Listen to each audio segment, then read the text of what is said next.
ክርስትናዬን እስካለካ ድረስ እኔ አዶናይ ላይ ሀሳብ አልሰጥበትም። ምክንያቱም እኔ ሁሉም ሰው ላይ ሀሳብ አልሰጥም። እንደምታውቁት ሀሳብ ከሰጠው ወይ ክርስትናዬን ከነካ ወይም የማህበረሰብን ሞራል ከገደለ ነው ጉዳዩ ላይ ሀሳብ የምሰጠው እና ይሄ ልጅ በጣም እውቅና አገኘ እና እኚህ ዲቻ ቦይስ የሚባሉ ልጆችን ረዳቸው። በዛም ተቀባይነቱ ጨመረ። እንደነገረን ከሆነ ራሱ አዶናይ ከዲቻ ቦይሶች መካከል አንዱ ልጅ እዩ ጩፋን በጣም ይወደዋል። ያው የወላይታም ልጅ እንደመሆኑ እዩ ጩፋን ይወደዋል። ስለዚህ እዩ ጩፋ ጋር ይዞት ሄደ። ያው ድራማውን አይታችሁታል።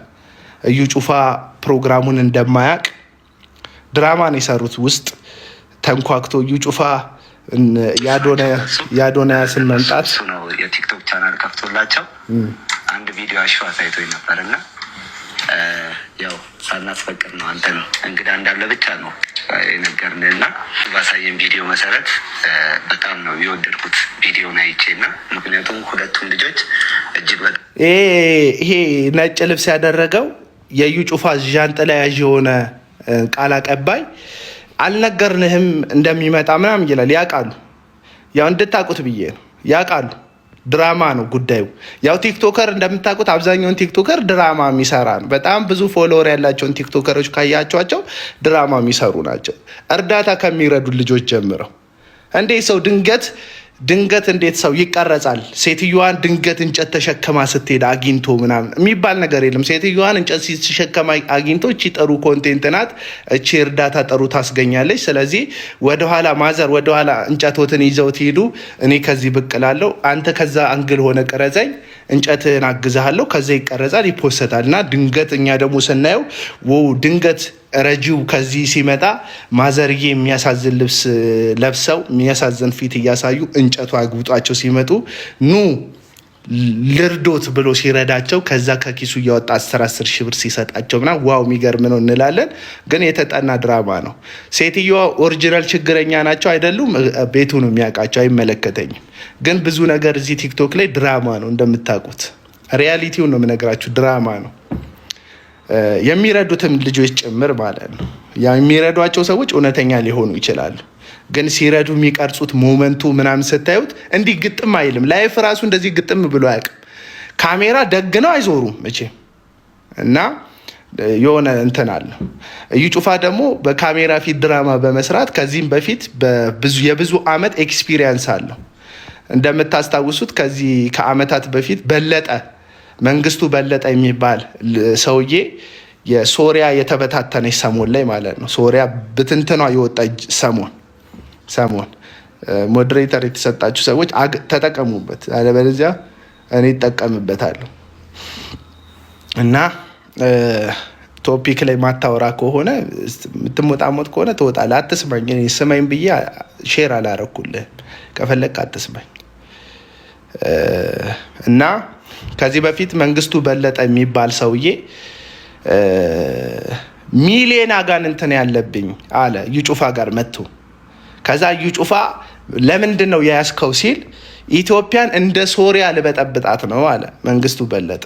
ድራማ እንደ ሶሪያ ልበጠብጣት ነው፣ ግን አንተ እያለክ መስራት አልቻልኩም አለ። አንተ እያለህ ምን አላልኩም? መስራት አልቻልኩም። መንግስቱ በለጠ አጋንንቱ የእዩ ጩፋ ጋር የሚወጡ አጋንንቶችን ተመልከቷቸው። ቶፒካል ናቸው እና ሶሻል ሚዲያ ላይ ኢሹ በሆነ ርዕስ ነው የሚጮሁት አብዛኞቹን አጋንንቶች። ሶሻል ሚዲያ ላይ የዛን ሰሞን ላይ የሶሪያ መረበሽ፣ የሊቢያ መበጥበጥ ምናምን የአረብ ሀገር መናጥ አብዮታዊ እንቅስቃሴ ነበር አረብ ሀገራት ላይ እና ሶሪያ ብትንትን ያለችበት ጊዜ ላይ ነበር። ከዛ የመንግስቱ በለጠ ላይ ያለው ሴጣን እንደ ሶሪያ ኢትዮጵያ ልበጠብጣት ነው አለ። ከዛ እዩ ጩፋ የሀገር መፍትሄ ስለሆነ ያው ስላቅ ነው ለሀገሪቷ መፍትሄ ስለሆነ እዩ ጩፋ ላይ ባለው ፓወር ሴጣኑ በእርግጫ ተመቶ ወጣ። መንግስቱ በለጠ ሲጠየቅ ከፍሎኝ ነው ያወራሁት፣ አሰልጥነን ነው እንዴት እንደምጮህ እንዴት እንደሚይዙኝ ስልጠና ተለማምደን ነው። ልክ አንድ ካስቲንግ ያለባት አክተርስ ወይም አክተር ከኦዲሽኑ በፊት ከቀረጻው በፊት 3-4 ጊዜ እንደሚያጠኑት 5-6 ጊዜ እንደሚያጠኑት በቃላቸው ጉዳዩን እንደሚያነበንቡት ከቀረጻውና ከፕሮግራም ህዝቡ ከመሰብሰቡ በፊት እና ከነዛ ቀናቶች በፊት ተሰብስበው የአጋንንት አጫጫ ይሰለጥኑ ነበር። እየተቀረጽኩ እንትን ነው ላይቭ ነው። ሰላም በላቸው ወገኖች። ማን ናቸው? ወገኖች ናቸው። ሰላም በላቸው። ደህና ናቸው? እንዴት ናቸው? ሰላም እያላቸው ነው ተጉና በቃ ድራማ ተሰራ ማለት ነው። መንግስቱ በለጠ ከእውነተኛ ጉባኤ ላይ ተገኝቶ ከመጮሁ በፊት እንደሰለጠነ ሁሉ ተናገረ እና አጋንንት እንትን አለለት፣ ጮህለት። ከዛ ደግሞ አጋንንቱ ቶፒካል ነው ብያቸዋለሁ። ልክ ሪፖርተር ጋዜጣ ሰሞኑን በተነሳ ጉዳይ ላይ መግለጫ እንደሚሰጥ ጽሁፍ እንደሚጽፉ ጋዜጠኞቹ ልክ እንደዛው ወይም ቢቢሲ አንድ አፍሪካ ሀገር ትኩስ ጦርነት እያለ የድሮ የኢራቅን ጦርነት አያወራ አይደል? ቢቢሲ የኢራቅን ጦርነት አንስታ ያወራል። አፍሪካ ሀገር ጦርነት እያለ የሚዘግቡት አሁን ላይ ያለ ጦርነት አሁን ላይ ያለ ቶፒክ ነው ጋዜጠኞች። ልክ እንደዛው እዩ ጩፋ ጋር የሚጮሁት አጋንንቶች ቶፒካል ናቸው። ሶሪያ የተበጠበጠ ሰሞን ሶሪያ ነኝ ነው የሚሉት ሰይጣኖቹ። በዛ ሰሞን ሌላ ነገር አያወሩም። የሆነ አንድ ሰሞን ልክ እንደ ዘንድሮ በሆሞሴክሹዋል ዙሪያ ነበረ በጣም ህዝቡ ተጸይፎ ሲያወራ እዩ ጩፋ ራሱ ወጥቶ ሆሞሴክሹዋልን የጋለ አስፓልት ላይ በቂጣቸው ቁጭ አድርገን እላያቸው ላይ ጎማ ማቃጠል ነው መንዳት ነው ያለ ጊዜ ማለት ነው። ያለ ጊዜ የዛን ሰሞን እዩ ጩፋ ቸርች የሚጮሁት ሰይጣኖች ሆሞሴክሹዋል ነን ነበር የሚሉት ሰይጣኖቹ ማለት ነው። እና አብዛኞቹን ሰይጣኖች ከቲክቶክ ላይ ነው ተነስተው እዩ ጩፋ ቸርች እየሄዱ የሚጮሁት እንደ ቶፒክ ማለት ነው አብዛኞቹ። ስለዚህ የዛን ሰሞን መንግስቱ በለጠ የሚባለው ሰውዬ ሲጠየቅ ድራማ ነው ከፍሎ ነው አለ። ከዛስ አስደብድቦ በወታደሮች በኤክስ ወታደሮች ከጡረታ በወጡ ከመከላከያ በተሰናበቱ ወታደሮች አስደብድቦት አስቀጥቅጦት አንድ የወላይታ ትልቅዬ ሜዳ አለ ኮንፈረንስ የሚደረግበት እዛ ሜዳ ላይ በሁለት ወታደሮች አሲዞት ደም አለ ልብሱ ላይ ልብሱ ተቀዷል። ተንበርክኮ ይቅርታ ጠየቀ እዩ ጩፋን። ምን ስላለ አይ ተከፍሎኝ ነው አንተ ስምህን እንዳጠፋ አለ። ግን እውነታው ከፍሎት ነበረ የጮኸው። ከዛስ አስደብድቦ አስቀጥቅጦ ሙሉ ቪዲዮ አለኝ እዩ ጩፋ ሰውየውን ከውትድርና የተቀነሱ ወታደር ልብስ ግን ያደረጉ ቀጣሪዎች መከላከያ ሁሉ መግለጫ ሰጥቷል። በዚህ በዩ ጩፋ ስራ ላይ መከላከያ የኔ ያልሆኑ ወታደሮች የኔን መከላከያ ልብስ ለብሰው እዩ ጩፋ በተባለው ሃይማኖታዊ ሰው መንግስቱ በለጠ የተባለውን ሰውዬ ደብድበውታል ብሎ በቃ እና እዩ ጩፋ ኤክስፒሪየንስ አለው ልላችሁን አፍተሩል ስለ መንግስቱ በለጠ የሰራሁት ፕሮግራም ስላለ እሱ ማየት ትችላላችሁ። ብዙ ፕሮግራምም ተሰርቷል። መንግስቱ በለጠም በህይወት አለ። አሁን እውነቱን መመስከር ይችላል ጥበቃ ከተደረገለት። ይሄ ዣንጥላ ያዡ የእዩ ጩፋ ስለ አዶናይ ነገረው። አዶናይ ይባላል ዲቻ ቦይስ የሚባሉ ልጆችን አንስተዋል ምናምን አለ። እርግጠኛ ነኝ አዶናይ ያነሳቸው የወልዲያ ልጆችን ቢሆን አይጠራውም ነበረ ቢሮ። በጣም ዘረኝነትም እንዳለ እንድታውቁ ብዬ ነው። የወለጋ ልጆችን ቢሆን ያነሳው አይጠራውም ነበር። የተንበይ ልጆችን ቢያነሳ ኖሮ አይጠራውም ነበር። የሰሜን ሰዎችን አንስቶ ቢሆን ኖሮ አይጠራውም ነበረ። ራሱን ችሎ እንትን ስላለው ማለት ነው። እና ጠራው ዲቻ ቦይስን ስለረዳ ምናምን አለው። ድራማ ሰራ። ከዛ ሰውየው ያስተዋውቀዋል። አዶናያስ ይባላል እንደዚህና እንደዚህ ነው እንደዚህ መልካም አድርጓል ዲቻ ቦይሶችን ረድቷል ምናምን ብሎ አስተዋወቀው። እዩ ጩፋ አያውቀውም። ሰውየው እያስተዋወቀው ነው። ሰውየው እንደወጣ እዩ ጩፋ ወዲያውኑ ስለ ሰግጥ ማውራት ጀመረ። እንደ እዩ ጩፋ እዩትማ፣ እዚህ ቪዲዮ ላይ እዩት። ስክሮል ሲያደርግ እኮ እንደሚውል የሚጠቀማቸው ማቴሪያሎች እኮ ያስታውቃሉ። የሚያስቀምጣት በክብር ሞባይሉ ታፕታፕ ሲያደርግ ነው የሚውለው በፌክ አካውንት። ይሄኔ አለ አሁንም እዚህ ውስጥ ይሁት አይታችሁታል። ለስክሮል እንዲመቸው እጁን እንዳይደክመው ማስቀመጫ ሁሉ አለችው። ስክሮል ለማድረግ ማለት ይዋትማ ማስቀመጫ እኔ ራሱ የለኝም። እኔ አሁን ቲክቶከር ነኝ ይባላለሁ እታማለሁ። እንደዚህ ቻይ ማስቀመጫ የለኝም። አሁን ምቀኛ ይላል። አሁን ዘመዱ መጥቶ ምቀኛውኛ አይደለም ብትሰጠኝም አልጠቀመውም፣ እጄን እጠቀማለሁ። ምን ችግር አለው ይለኛል። ችግሩማ ድራማ መስራት ነው። እንዴት አንድ የእግዚአብሔር ሰው የሚያውቀውን ሰው እንደማያውቀው ሆኖ ለቀረጻ ሲል ድራማ ይሰራል? የእግዚአብሔር ሰው ያው ትምህርተ ጥቅስ ውስጥ አስገቡት። ዛሬ ለአዶናይም ልነግረው የምፈልገው ለዩ ጩፋም ልነግረው የምፈልገው ነገር ስላለኝ ነው። በህይወትክ የምትጓዘው መንገድ ርቀት የሚወሰነው የመካሪዎችክን ያክል ነው። አንድ ታሪክ ላስታውሳችሁ። ይሄን ልነግራችሁ ነው ዛሬ የገባሁት። ሰው ካልጠፋ አካል ከዩ ጩፋ እንዴት ምክር ይሰማል? በሶስትና በአራት መንገድ ከዩ ጩፋ እንዴት ምክር መስማት እንደሌለብህ እነግርሃለሁ ዛሬ ከሰማኝ። አንዴ ጠቢቡ ሰለሞን የሚባል የዳዊት ልጅ እግዚአብሔር ዙፋን ሰጠው፣ እስራኤልን እንዲገዛ መንግስትን ሰጠው እግዚአብሔር እና በኃይል ነበር ህዝቡን የገዛው። እኛ ጠቢብነቱን ብቻ ነው በግብር ህዝቡን አስጨንቆ በጉልበት ህዝቡን አስጨንቆ ነበር የገዛው። እና ጠቢቡ ሰለሞን ወደ አባቶቹ ካንቀላፋና ከተቀበረ በኋላ የእስራኤል ህዝብ ተሰብስቦ መጣ። ከዛ መጥተው እንደዚህ አሉ ለሰለሞን፣ አባትህ አሉት፣ አባትህ በጣም ጨቁኖን ነበረ፣ በድሎን ነበረ፣ ጡንቻ በርትቶብን ነበረ እና እኛ ለአንተ ሮባም ይባላል የዘመዶቼ ነው የሚመስለው ስሙ፣ ሮባም ይባላል ስሙ እና የንጉስ ሰለሞን ልጅ ማለት ነው። ንጉስ ሰለሞን ከሞተ በኋላ በሱ ቦታ ዙፋኑ ላይ የወጣው ንጉስ እና ወጣት ንጉስ ነበረ።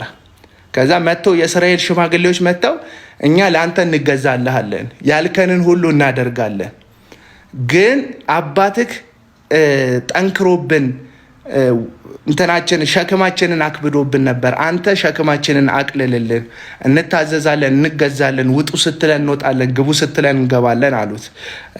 ሮባም ምክራቸውን ጥያቄያቸውን ሰማና ሁለት አማካሪዎችን ቀጠረና ምክር ለመስማት ፈለገ። የመጀመሪያ አማካሪ የሰለሞን አማካሪዎች ናቸው።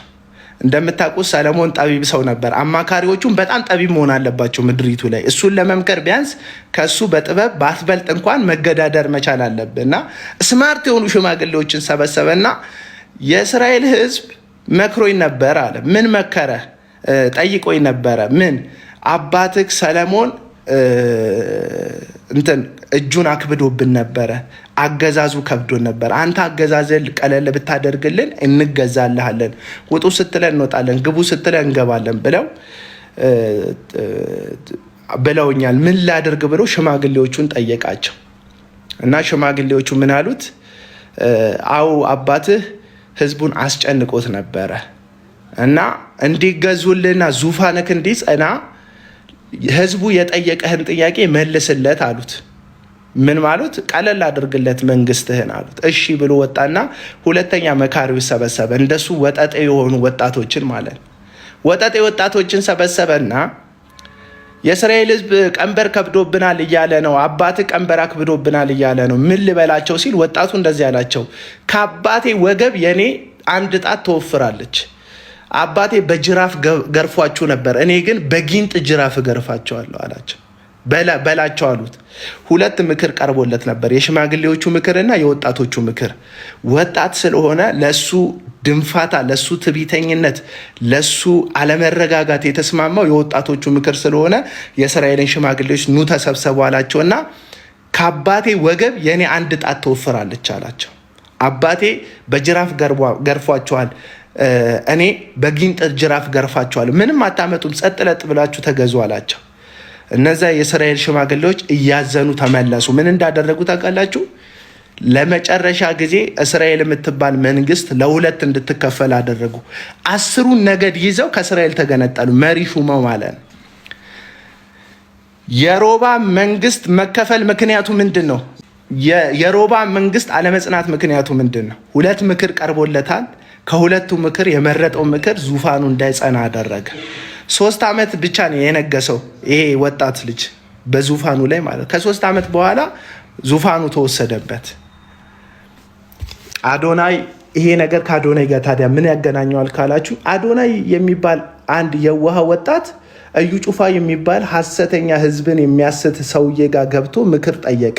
የሀገርን ደህንነት እስካልነካ ድረስ እንደፈለገ አንድ ሰው ማራመድ ይችላል። በዚህ ነገር ላይ ዝም ብሎ ሰዎች መንግስት ትምህርት ሚኒስትር ስላለ ሀሳብ መቀየር የለብን። መንግስት ትምህርት ሚኒስቴር ምናምን የሚለው ገብቷቸዋላ። ራሱን ነብይ እያለ የሚጠራ ጎረቤቱ አለ ደግሞ ሐሰተኛ ደርቢዎች ናቸው። ልክ እንደ ቡናና ጊዮርጊስ ደርቢዎች ናቸው። አንድ ከተማ ላይ አንድ ህዝብን በተለያየ አዳራሽ የሚያጭበረብሩ ሐሰተኞች ናቸው። ከዚህ በፊት ሱራፌል ምክሩ በጣም የሱራፌል ጥያቄ ትክክለኛ መሰረታዊ ጥያቄ የሚጠየቀው ራሱ ሱራፌል ችግር ቢኖርበትም ማለት ነው። ትምህርት ሚኒስቴር ይህን ሰውዬ ይመልከተው ብሎ ሱራፌል ጥሪ ስላቀረበ የሱራፌልን ጥሪ ነው እንግዲህ እዩ ጩፋ ጣም ያደርገው። ስለዚህ አሁን አዶንያስ እዩ ጩፋ ጋር ሁለተኛ ጊዜ ለመሄድ ለምን አስፈለገው ብለን ሀሳብ እንስጥ። እዩ ጩፋ ጋር ሁለተኛ ዙር አዶናይ የሄደበት ምክንያት ህዝቡ ሰግጥ ብሎ የተናገረው በተለይ መጀመሪያ አካባቢ ላይ ደድብ ካልደደብክ እዚህ ሀገር ላይ ምንም መሆን አትችልም ብሎ የተናገረውን ንግግር እንደ ዶክተር በድሉ አቅጅራ የመሳሰሉ ታዋቂ ጸሐፊዎች፣ ሂስ የሚሰጡ ግለሰቦች፣ ከዛም የተለያዩ የሃይማኖት አባቶች ከኛም ከፕሮቴስታንቶች ቸርች ውስጥ ያሉ አንዳንድ ስብከታቸው ከቲክቶክ የሚቀዳ ሰባኪዎች ወጥተው ሀሳብ ሰጡ። እንዴት ትውልድን ሰግጥ ይላሉ? እንዴት ትውልድን ያቀነጭራሉ? የትውልድን የመፍጠር አቅም ይገላል የዚህ ሰው ንግግር ብለው ወጀብ አስነሱበት። እንደነገርኳችሁ ድንገተኛ የሆነ ተቀባይነት ነው አዶናይን የወረረው። ድንገተኛ የሆነ ተቀባይነት ድንገተኛ። ከዚህ በፊት ወር ባልሞላ ከወራቶች በፊት ሴጋ እያለ ሲሰድበው የነበረው ህዝብ ነው እንግዲህ ግልብጥ ብሎ ያለ አዶናይ ህይወት የለም ማለት የጀመረው። ድንገተኛ ነው ይሄ ተቀባይነት የመጣ አዶናይ ጋር። ድንገተኛ የመጣው ተቀባይነት ድንገተኛ የሆነ ተቃውሞ እንደሚያስነሳበት አልተዘጋጀም አዶናይ። ስለዚህ ከዚህም ከዛም እንዴት ሰግጥ ትላለህ፣ እንዴት ተሰግጥ ትላለህ ብለው ሀሳብ ሲሰጡበት ልጁ ደንግጦ በቃ ካሁን በኋላ ሰግጥ የምትሉትን ነገር አቁሙ አላቸው። ይሄኔ ነው እዩ ጩፋ እንግዲህ ሁለተኛ ዙር እንዲመጣ ወይ በራሱ በአዶናይ ምክንያት ከሁለቱ አያልፍም፣ በአዶናይ ደዋይነት አሊያም በእዩ ጩፋ ቢሮ ደዋይነት አዶናይ ወደ ቢሮ ተጠራ ማለት ነው። ሁለተኛ ዙር ገባ። አብዛኞቻችሁን አዶናይ መጀመሪያ ሄዶ የተመከረውን ምክር ደግሞ የፖሰተን የመሰላችሁ አይደለም። ልብሱን ተመልከቱት፣ ጊዜውን ተመልከቱት። የመጀመሪያው ዙር የሄደው እዩ ጩፋ ቢሮ ከዲቻ ቦይሶች ጋር ነው። አሁን ግን ሄዶ ብቻውን ነው። እዩ ጩፋ ያደረገውንም ልብስ አዶናይ ያደረጉትንም ልብስ እዩትማ፣ አለቀ። እዩ ጩፋ በምንም መልኩ ለአዶናይ ሊያስብለት አይችልም። ገደል ልክ ይሄ ዮናስ ሙሉነህ የሚባል አይምሮን የሳተ ግለሰብ ጆን ዳንኤል የተባለን ወጣት ታዳጊ ትልቅ ቦታ ሊደርስ የሚችል ወጣት ታዳጊን ማንንም እንዳትሰማ እኔ በእንግሊዘኛ ኢንተርናሽናል የሆነ ተቃውሞ አሰማለሁ፣ የኢትዮጵያ አየር መንገድ ይንኮታኮታል ብሎ የራሱን አቅም ያላገናዘበ ትክክለኛ ያልሆነ የስህተት ምክር መክሮት ያንን ወጣት ልጅ 1 ዓመት በላይ እስር ቤት እንዲማቀቅ አድርጎታል። ወዲያውኑ ተከርብቶ ምንድን ነው ያለው? ልክ አይደለም ያደረገው፣ እኔም ስሜታዊ ሆኜ ነው እንደዚህ ያደረግኩት አለ። እሱ አሜሪካ ቁጭ ብሎ ጆን ዳንኤል ጠያቂ በሌለበት እስር ቤት ውስጥ እንዲያሳልፍ ኢንጆይ ሊያደርግ የሚችልበትን ብዙ ተሳስቶ ብዙ ትክክል ሊያደርግ የሚችልበትን ነፃ ሆኖ የሚኖርበትን ህይወት እስር ቤት ውስጥ እንዲያሳልፍ በዮናስ ሙሉነህ በሚል አላዋቂ ሳሚ ምክር በኩል እስር ቤት እንዲወድቅ አድርጎታል። አዶናይ የተሻለ መካሪ አግኝቷል ወይ ካላችሁ አላገኘም። እዩ ጩፋ አዶናይን የሚፈልገው በአዶናይ ተቀባይነት በኩል የተንኮታኮተ ተቀባይነት ማጣቱን የተንኮታኮተ ነብይነቱን ህይወት ለመዝራት ነው አዶናይን እየተንጠለጠለ ያለው። አንዳንድ ቲክቶከሮች አይታችኋላ፣ ቫይራል የሆኑ ልጆችን ሄደው አብረዋቸው እንትን ይሰራሉ፣ ድራማ ይሰራሉ። ለምንድን ነው ቫይራል የሆኑ ልጆችን ሄደው አብረዋቸው የሚሰሩት ስትሉ በእነሱ ቫይራልነት ቪዲዮቸው ስለሚታይ ነው። አለቀ። እውነቱን ነው የምነግርህ። ለምሳሌ ሰሞኑን አባት አንተ አባ አንተ እማዬ አባዬ ሲባባሉ የነበሩትን ልጆች እየተቀባበሉ አብረዋቸው ድራማ እየሰሩ ነው ልጆች። አሁን ልጆቹ ምን አደረጉ? አባዬ እማዬ የሚለው ነገር በጣም ኦቨር ቫይራል ሆነ። ስለዚህ እነሱ ጋር ሄደው ድራማ አሰሯቸው ድራማ ያበቃልንም በሉት። እነዚህ ደግሞ መካሪ የሚጫወቱት ልጆች ደግሞ አሉ። አላቀውም ስማቸውን፣ ይቅርታ አድርጉልኝ፣ የውሸቴን አይደለም፣ አላቀውም ስማቸውን። አብረዋቸው ድራማ ሰሩ። ቫይራል ባይወጡ ጠርተው ድራማ ያሰሯቸዋል? አያሰሯቸውም። ይሄ የቲክቶክ ባህሪው ነው። ቫይራል ስትሆኑ ሁሉም ገስት ይጋብዛቸዋል። ቫይራል ስትሆኑ ሚዲያው ይፈልጋቸዋል። የአንድ ሰሞን ተቀባይን ነው። እግዚአብሔር ብቻ ነው ቫይራሉን ካልሆንክ የሚፈልግ፣ ወደክ ተነሳክ የሚፈልግ፣ ኖረህ አልኖረህ የሚፈልግ አምላክህ እግዚአብሔር ብቻ ነው። ሌላ ሰው ሲኖርህ ይጠጋል፣ ሳይኖር ይርቀሃል። ቫይራል ስትወጣ አብሮ ፎቶ ይነሳል። ወደ ታች መቀመቅ ስትወርድ ስትታሰር ላሽ ይልሃል። እንትናዬ ይልሃል። የሆሞሴክሹዋል ልብስን የለበሰው ታሰረ ስትባል እሰይ ይልሃል። አለቅ። በዛ ልብስ እኮ አብረዋቸው ፎቶ የተነሱ ሰዎች አሉ። አሁን ግን ደግ አደረገ መንግስት እያሉ ነው።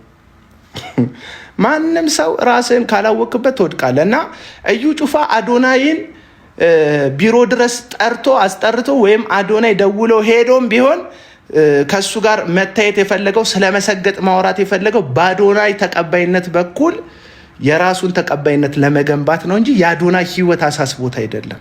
ለምንድን ነው ይህንን የምትለው ካላችሁ ማስረጃ ሰጣችኋለሁ። ጥቂት ታገሱኝ። የአዶናይ ኮመንት ላይ ሄዳችሁ ሂዱ። አንተ በጣም ትለያለህ ማርያምን እዩ ጩፋ ተባረክ ያሉ ሰዎች አሉ። ኮመንት ሂዱና አንብቡ። የትኛውም መልኩ ማርያምን ብሎ የሚመን አንድ ኦርቶዶክሳዊ እዩ ጩፋን ተባረክ ሊል የሚችለው ከአዶናይ ጋር ካየው ብቻ ነው። ከአዶናይ ጋር ካየው ብቻ ነው እንጂ እዩ ጩፋን አንድ ኦርቶዶክስ ተባረክ ሊለው አይችልም። ምክንያቱም አንደኛ በሃይማኖት ይለያያሉ፣ ሁለተኛ ብዙ ጊዜ እምነቱ ላይ ማጣጣል ሲያደርግበት ስለሚመለከተው ሊቀበለው አይችልም። አሁን ግን ማርያምን ተባረክ ሚሉት ሰዎች መጡ። ለምን? በአዶናይ ተቀባይነት በኩል እዩ ጩፋ ተቀባይነት አገኘ። ለምንድን ነው የሚመክረው? ሰግጥ ፈምስ እያለ ስግጥግጥ በል እያለው ነው። ድንገት ህገ መንግስታዊ ጥያቄ ተነስቶበት አዶናይ ላይ ሰዎች የሆነ ኬዝ ክሬት አድርገውበት ቢጣል ሄዶ አይጠይቀውም እስር ቤት። እኔ ልንገራችሁ፣ አይጠይቀውም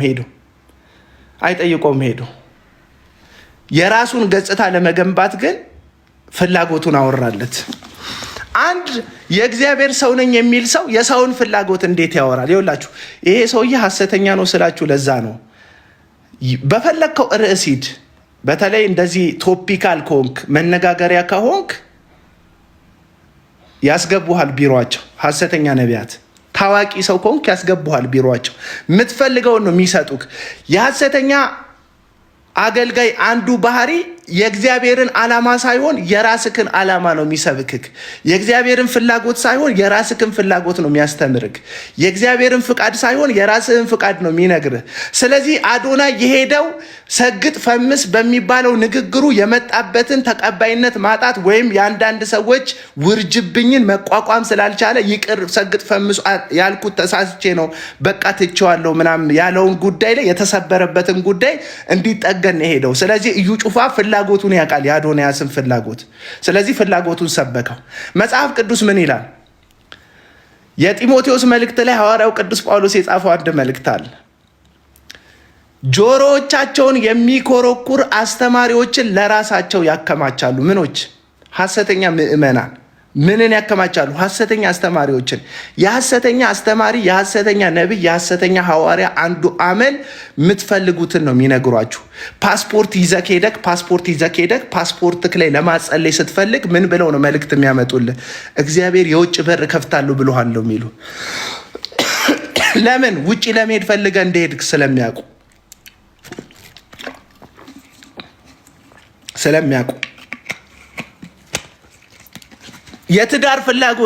የትዳር ፍላጎት አናትች ላይ ወጥቶ እድሜ ሄደኩ 30ዎቹ እኮ ልደርስ ነው፣ ትዳር ያስፈልገኛል፣ ጌታን የሚፈራ ፈጣሪን የሚፈራ ትዳር ፈልጋለሁ ምናምን ብለሽ ከሄድሽ ስለ ትዳር ነው የሚነግሩሽ።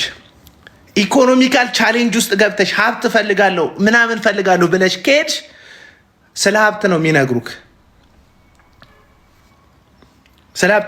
ለምን? የእግዚአብሔርን ፍላጎት ሳይሆን የራስክን ፍላጎት ስለሚሰብኩ። አዶናይ የሄደው በዚህ ስግጥ ፈምስ በሚባለው ጉዳይ ላይ አንዳንድ ያልጠበቃቸው ሰዎች ምሁራን፣ ልክ እንደ በድሉ ዋቅጅራ አይነት ዶክተሮች ፕሮፌሰሮች፣ ምሁራን፣ ተቀባይነት በማህበረሰቡ ያላቸው የመስጊድ አስተማሪዎች፣ መስጊድ ውስጥ የሚሰብኩ ሰዎች፣ ቸርች ውስጥ ቆሞ ተቀባይነት ያላቸው አገልጋዮች ጥያቄ ስላቀረቡበት ድንገተኛ የሆነ ተቃውሞ ስለሆነ የደረሰበት ልጁ ድንገተኛ የሆነ ተቀባይነት እንጂ አልተዘጋጀም። ለተቃውሞ የተዘጋጀ ልጅ አይደለም። ላመነበት ነገር ዋጋ ለመክፈል የተዘጋጀ ልጅ አይደለም። ስለዚህ ድንገት ተቃውሞ ሲመጣበት ስብር አለ። በቃ ፈምሱ፣ ሰግጡ፣ ፈምሱ ያልኩት ብዙ ነገር እያመጣብኝ ስለሆነ ተውት፣ አትጠቀሙት አለ። ድንገት እዩ ጩፋ ጋር ሄደ። እዩ ጩፋ ኤክስፒሪየንስ አለ። እዩ ጩፋ ባመነበት ነገር የሚጸና ሰው ነው አይደለም። ማስረጃ ላምጣ። ባመነበት የሚጸና ሰው አይደለም። አዶናይን ሰግጥ እንደውም ስግጥግጥ በል ብሎ የሚመክረው እዩ ጩፋ ባመነበት ነገር የሚሰግጥ ሰው እንዳልሆነ አሳያቸዋለሁ። ልጁን ገደል ይዞት ለመግባት፣ ልጁን ለማጥፋት፣ ልጁ ነገ እስር ቤት ቢጣል፣ ልጁ አንዳች ነገር ቢደርስበት ዞር ብሎ አይመለከተውም። ሰውየው ለሰው የሚራራ አይደለም። ለሰው የሚራራ ሰው HIV ኤድስ ታመምኩ ላለ መድኃኒት ለሚውጥ በሽተኛ የ1000 ብር ዘይት የ1500 ብር ዘይት አይሸጥም። ይሄ ሰውዬ ለበሽተኞች ዘይት የሚሸጥ ሰው ነው። ከታመሙ ሰዎች ገንዘብ የሚቀበል ሰው ነው። በየትኛውም መንገድ ለአዶናይ የሚራራበት ልብ ሊኖረው አይችልም። ሰው ለበሽተኛ ካራራ፣ ለምስኪን ሰዎች ካራራ፣ ለወደቀ ሰው ካራራ፣ ለቆመ ታዋቂ ለሆነ ዝነኛ ለሆነ ለአዶናይ ሊራራ የሚችልበት መንገድ የለም። በአዶናይ ተቀባይነት በኩል ተቀባይነት ለማግኘት ብቻ ነው ከሱ ጋር አብሮ የታየው፣ ከሱ ጋር አብሮ ቪዲዮ የሰራው። ስለዚህ እዩ ጩፋ አንድ ጊዜ እንደዚህ አለ። ያኔ ታጅቦ የሄደ ጊዜ ትዝ ይላችኋል። በመከላከያ ታጅቦ እና በእንትን ሊሄድ ምናምን ብሎ የፎከረ ጊዜ ማለት ነው። በጣም ታጅቦ ሄደ። እዛ አዋሳ ላይ ያው እንትን የሰሩት ድራማ ነው የሰሩት አዋሳ ያሉትም ሰዎች እዛም ያሉት ሰዎች እና ተቀባይነት አለኝ በመንግስት ደረጃ ጥበቃ አለኝ ለማለት የወታደር ልብስ የለበሱ የክልሉን ጠባቂዎች አስቀጥሩ። ገንዘብ ተከፍሏቸው ካውንስሉ መግለጫ ሰጠ። ቅጥ አምባሩን ያጣ እጀባ፣ መታጀብ፣ ዘይት መሸጥ፣ የተለያየ ነገር ማድረግ ልክ አይደለም ብሎ ካውንስሉ ፊት ለፊት መግለጫ ሲያወጣበት እዩ ጩፋ መጣና ተሳደበ። የካውንስሉን መሪዎች ተሳደበ፣ ካውንስሉን ተሳደበ፣ ምናምን ተሳደበ። ከዛ መሰገጥ የለበትም እንዴ? ሰው ባመነበት ነገር መሰገጥ አለበት አይደለ እያሉ ያሉት አዶናይና እዩ ጩፋ ተባብረው ሰው ባመነበት ነገር መሰገጥ አለበት አይደለ እያሉ ያሉት። ታዲያ እዩ ጩፋ ተሳደበና ስድቡ ላይ ይሰግጣል ብለን ስንጠብቅ ጴንጤቆስጣል የሚባል ህብረት አለ። በዛ ህብረት ውስጥ ምክትል ፕሬዚዳንት እንደሚደረግ ከዛ በኋላ የካውንስሉ ቦርድ ሜምበር እንደሚሆን ሲያቅ በመግለጫ ሁለት ጊዜ ከአንድ ጊዜም ሁለት ጊዜ ይቅርታ ጠየቀ። አዶናይ እንዳትሸወድ፣ እዩ ጩፋ ላመነበት ነገር የሚጸና በእምነቱ የሚቆም ሰው አይደለም። ሲያገኝ የሚተጣጠፍ ሰው ነው። አንተን ሰግጥ ነው አይደል ያልከው፣ ስግጥግጥ በል ብሎ ሲመክርህ በስግጥና ስለሚያምን ወይም ደግሞ እሱ ላመነበት ነገር ስለሚጸና ሳይሆን ገደል እንድትገባ በአንተ ተቀባይነት በኩል ተቀባይነት ለማግኘት እንጂ ለአንተ አስቦልክ አይደለም ያንን ምክር የመከረ። አደራ ነው የምጠይቅ። 3.9 ሚሊዮን ደርሳል። አንዳቸውም አይደርሱልህ ከቤተሰብ ከልብ ጓደኞች ከጥቂቶች በስተቀር ብትታሰር ብትወድቅ ነገ አንድም ሰው አይደርስልህም በህይወትክ። እውነት ነው እግዚአብሔር የትኛውም ሁኔታው ላይ ሆነ ብትጠራው የሚደርስ አምላክ እግዚአብሔር እንዳለህ አምናለሁ። ነገር ግን ይሄ ሐሰተኛ ነቢይ ለምስኪኖች፣ ለወደቁት ሰዎች፣ ለበሽተኞች ገንዘብን ከነሱ ለመዝረፍ ትፈወሳላችሁ እያለ ሐሰተኛ ተስፋን እየሸጠ ሐሰተኛ ተስፋን እየሰበከ የእግዚአብሔርን ወንጌል ለግል ምቾቱ እያጣመ የሚሰብክ ይሄ ሐሰተኛ ሰውዬ ለአንተ አስቦ አይደለም ይሄንን ፕሮግራም ከሱ ጋር እንድትሰራ ያደረገው። አለቅ። በአንተ ተቀባይነት በኩል ተቀባይነት ለማግኘት ነው። እሱ የሚመቸው ቦታ ላይ ይታጠፋል። ልክ ዮናስ ሙሉነ ጆን ዳንኤልን አውሮፕላን ውስጥ አልወርድም ባለ ጊዜ አትውረድ በእንግሊዝኛ ኢንተርናሽናል የሆነ ዘገባ ዘግባለሁ ብሎ ጉድጓድ ውስጥ እንደከተተው እስር ቤት እንዳስወረወረው ከዛ ወዲያውኑ 5 ደቂቃ ሳይሞላ እንደታሰረ ሲያረጋግጥ ልክ አይደለም ጆን ዳንኤል እንዳለ ሁሉ ይህም ሰው አንተ በግል ህይወትህ የሚደርስብህ ነገር አብሮክ ተጠያቂ አይሆንም። ዛሬ ምን ልልህ ነው የመጣሁት መሰለ? የአንድ ሰው የሚሄድበት ርቀቱ የሚወሰነውና የሚታወቀው የሚመክሩት ሰዎች ታይተው ነው። እዩ ጩፋ መክሮ ሩቅ አትጓዝም። እኔ ልንገር፣ ሩቅ አትጓዝም። እዩ ጩፋ መክሮ ሩቅ አትጓዝም፣ አትሰነብትም፣ አትቀጥልም። እውነቱን ልንገር፣ መካሪ ቀይር። ስማርት የሆኑ ሰዎችን አካባቢክ ላይ አድርግ። እውነቴን ነው የምልህ፣ ስማርት የሆኑ ሰዎች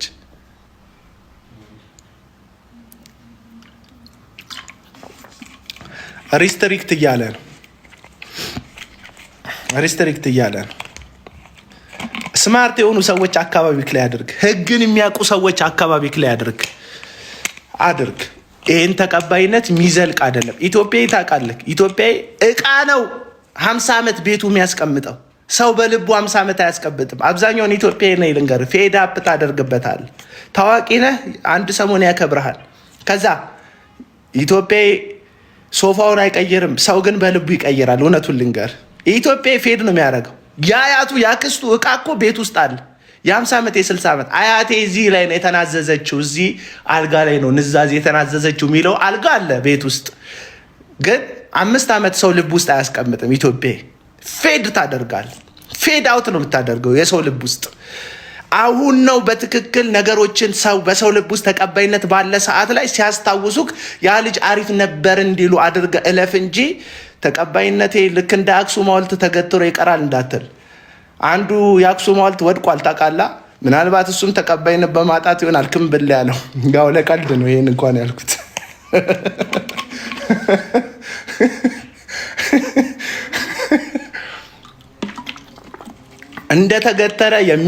እንደተገተረ የሚቀር ሰው የለም። በተቀባይነቱ እንደተገተረ ኢትዮጵያዊ ከአይኑ ስትርቅ ነው የሚያከብርክ። ልክ ቴዲ አፍሮ እንደሚባል ዘፋኝ። ቴዲ አፍሮ ለምን ይመስላል ብዙ ኢትዮጵያ የሚወደው? ብዙ ኢንተርቪው ላይ አያዩትም፣ ብዙ ፕሮግራም ላይ አያዩትም። የምሬን አቬለብል ኮንክ ይንቁሃል። በጣም ለሁሉ የምትገኝ ከሆነ አያከብሩ። ስለዚህ ነገርን አረል ብረትን በግለቱ ጊዜ ነው የፈለግከውን አድርገህ የምታጣመው ብረትን በግለቱ ጊዜ ነው። መካሪክ እዩ ጩፋ የሚሰግጥ ሰው አይደለም። ሀሳቡን እንደዚህም እንደዛ የሚቀያየር ሰው ነው። አንተ ለምን ብለህ የእሱን ምክር ሰምተህ ስግጥግጥ ብለህ አዲስ ሪቮሉሽን እንደጀመርክ በራስህ አምነህ ከሆነ ግባ። አሁን ዛሬ ቪዲዮ ስገባ ማንም መክሮኝ አይደለም ዛሬ ላይቭ የገባሁት፣ በራሴ አምኜ ነው። ይሄ ላይቭ ዋጋ ካስከፈለ እኔ ነኝ ዋጋ የምከፍለው። ማናችሁ መታችሁ ምሳቃ ይዛችሁ ጠይቁኝ አለለም። እንዴት ፎሎወሮቼ አይሰሙኝም አይጠይቁኝም አለለም። ምክንያቱም በራሴ ተማምኜ ነው ይሄንን የማደርገው፣ በአምላኬ ተማምኜ ነው ይሄንን የማደርገው። ነገሮችን ስታደርግ አንድም በፈጣሪክ ላይ ሁለትም በራስክ ላይ ተማምና አድርግ እንጂ እንደ እዩ ጩፋ ባሉ ለምስኪኖች ለበሽተኞች እንኳን የማይራሩ ገንዘብ ካላስከፈሉ በስተቀር ፈውስም ተአምራትም የማይሰጡ ቸርችሮ አዳሪዎችን እንዳታመን፣ ገደል ነው የሚከቱክ። ሰምተኛል አይደል ወንድም አለ። ይህንን ምክር እንግዲህ እንደሚሆን አድርጋችሁ ለወንድማችን አዶናይ አድርሱት። እንደው ከእዩ ጩፋ ጋር ስለተያያዘ ነው የመከረክ ሌላ ሰው ይሆን አለ። እዩ ጩፋ ግን የኔ ኬዝ እንደሆነ ታውቃለህ። ሐሰተኛ ነቢያት የኔ ኬዞች ናቸው። ማንም እዩ ጩፋ ጋር መጀመሪያ ላይ የሄድክ ጊዜ ቪዲዮ ልሰራ ነበር። ግን እንደዚህ እንደሚሆን ስለምገምት ነብይ ነኝ እያልኩ አይደለም፣ ስለምገምት እንደዚህ እንደሚሆን ታግሼ ጠብቄያለሁ። አሁን ግን ሁለተኛ ዙር እዚህ ሰውዬ ጋር ሄደሃል። አየ የመጀመሪያው ንግድ ነበር፣ ያሁኑም ደግሞ እንደዛው። ቦታ ብትመርጥ ባይኔ በስሜታዊነት በግብታዊነት ከምትመራ ነገሮችን ስክን ብለህ እንድታደርግ ብዬ ጠይቃለሁ። ያደነኩ ቦታ አለ። ለምሳሌ ባንዲራውን አጥፋ ምናምን ሲሉክ ጥፍት ስታደርግ አድንቄያለሁ። የሆኑ አንዳንድ ሰዎች እንዲያደንቁ ብለህ አሁን የዛን ጊዜ አንዳንድ ሰዎች እንዲያደንቁ ብለህ አላጠፋም እናት ሀገር አረንጓዴ ቢጫ ቀይ ምናምን ብለህ መስዋዕትነት በከፈል አጉል መስዋዕትነት ነበር። ቤትህ ሄደህ ሻወር ጊፍት ከለከለ ሪፖርት ስለተደረገ ታውት ችግር የለም። ታፕታፕ ብቻ አድርጉ። እዚህ ጋር ቤትህ ሄደህ ሻወር ለምትወስደው ቀለም ላይቭ ላይ የሚያዩክ ሰዎች አገሩን ይወዳል የሚል አጉል ስም እንዲሰጡክ አላስለቅቅም ብለህ ብትታሰር አንድ ቀን ብትታሰር እንኳን ህይወትክ ይጉላላ ነበር። ግን አንተ ስማርት ነህ። ስማርት ስለሆንክ ምን አደረግ? እሺ ብለህ አጠፋክ። አየህ፣ ሰነበትክ። ዛሬን ለማየት በቃ። አየህ፣ ዛሬን ለማየት ለመሰንበት የሚያበቃህን የምታምንበትን ነገር አድርግ እንጂ በፍጹም እንደ እዩ ጩፋ አይነት መክረውክ ጦሱ ስትገባ ዞር ብለው ለማያውቁ ሰዎች ጆሮና ልብ ሰጠክ እንዳትሳሳት ለማለት ነው። ተባረኩልኝ። ጌታ ከእናንተ ጋር ይሁን። በቃ